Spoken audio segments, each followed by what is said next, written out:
Hello friend, स्वागत करते हैं आपके अपने चैनल श्री साइंस लेक्चर में एक और नए क्वेश्चन के साथ, जो कि हमारा क्वेश्चन है क्वेश्चन नंबर 3 एक्सरसाइज 1.1 का।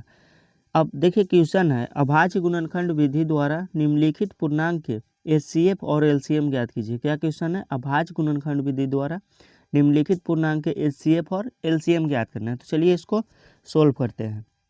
पे लिखेंगे हल। बोला है कि अभाज्य गुणनखंड विधि द्वारा, तो इसका सबसे पहले पूर्णांक को अभाज्य गुणनखंड निकालेंगे। 12 का अभाज्य गुणनखंड हो जाएगा 2 गुने 3। कितना हो जाएगा? 2 गुने 3। आप लोग निकाल के भी देख सकते हैं। जैसे 12 है, इसका अभाज्य गुणनखंड करेंगे, पहले 2 से लगेगा, यहाँ पे 6 हो जाएगा, फिर 2 से लगेगा 3 हो जाएगा, तो 2 गुने 3।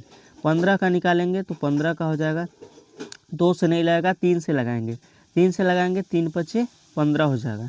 और 21 का करेंगे तो 21 का हो जाएगा, यानी कि 3 से लगाएंगे तो 7 हो जाएगा, 17 21 हो जाएगा। 12 का हो जाएगा 2 गुने 3।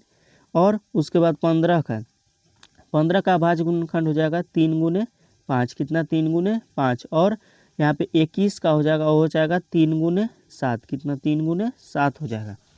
तो देखिए क्वेश्चन में बोला था कि अभाज्य गुणनखंड विधि द्वारा निम्नलिखित पूर्णांक का एचसीएफ और एलसीएम ज्ञात कीजिए।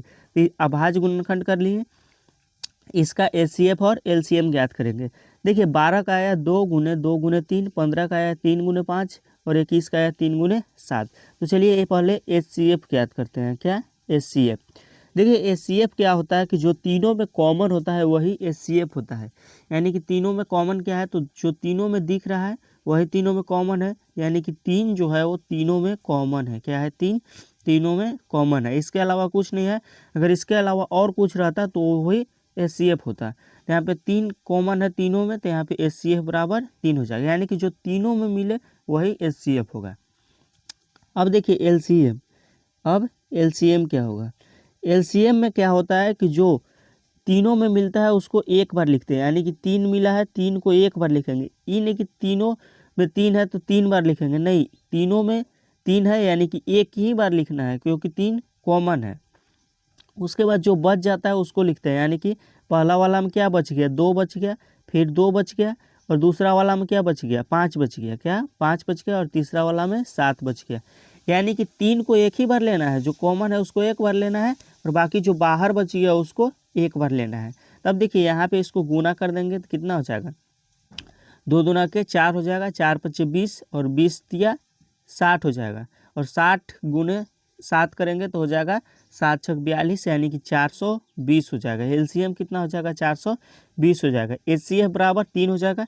एचसीएफ वो होता है जो तीनों में कॉमन रहेगा वही एचसीएफ हो जाएगा, यानी कि 3 हो जाएगा। और एलसीएम क्या होता है?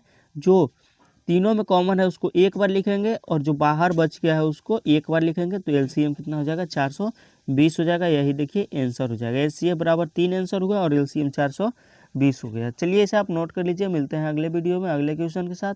धन्यवाद।